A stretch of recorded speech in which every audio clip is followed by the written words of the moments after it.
Let's continue talking about Nigeria's elections, and Alexis Akwagyiram is a journalist and also the managing editor of Semafor Africa. He joins us now live from Lagos for more.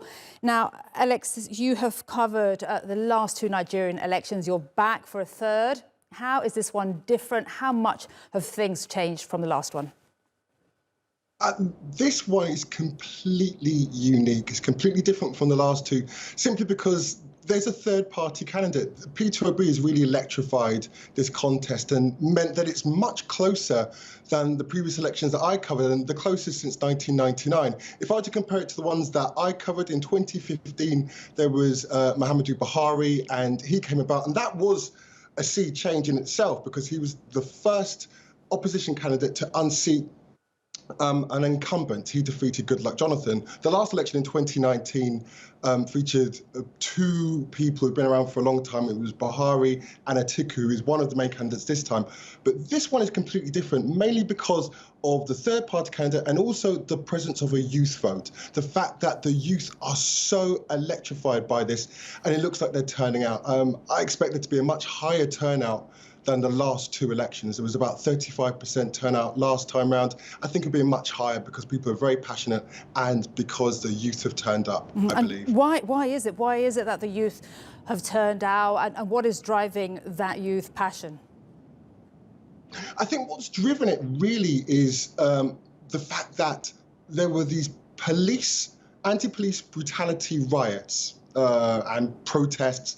Basically, there was a protest movement that came about in late 2020. It was the End SARS movement. And that was a political awakening because basically young people here realized that they could be politically conscious and they could make a change. And they said, look, we want the disbanding of this unit. Now, that protest movement fell by the wayside simply because, as the tribunal found later, the military came along and shot protesters in a high-profile event in Lekki, here in the commercial capital, Lagos. But after that, those networks have existed and they've continued. And after that awakening, they wanted a place to go. They wanted a political home, and Peter Obi has essentially offered that to them. He's given them a home and something that they can believe in. And also he offers change. I mean, in terms of the opposition candidate, you've got Atiku Abubakar, but this is the 6th time that he's running. And then the other main candidate represents the ruling party, who've been in power for 8 years. So it's a fresh face. Peter Obi, I'm just looking, he is 61 years old.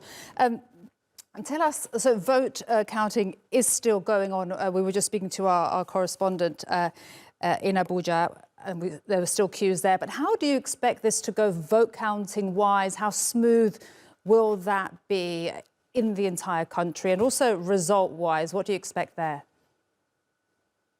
I mean, again, this is fresh territory because this is the first time that a form of biometric voting machine is being used. So there have been some instances of malfunctions, but in the whole, we should get results faster than we've previously seen. The last two elections, the results came after 3 days.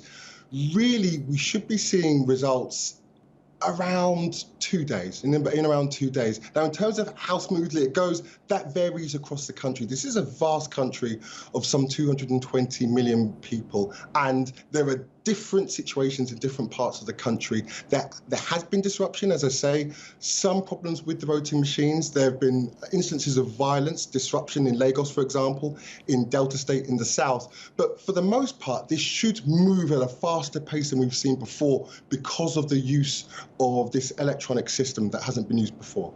All right, we will be watching that the first-time use of the biometric voting system. Thank you so much. Great to get your analysis. Thank you so much for your time, Alexis Akwagyiram, speaking to us from Lagos.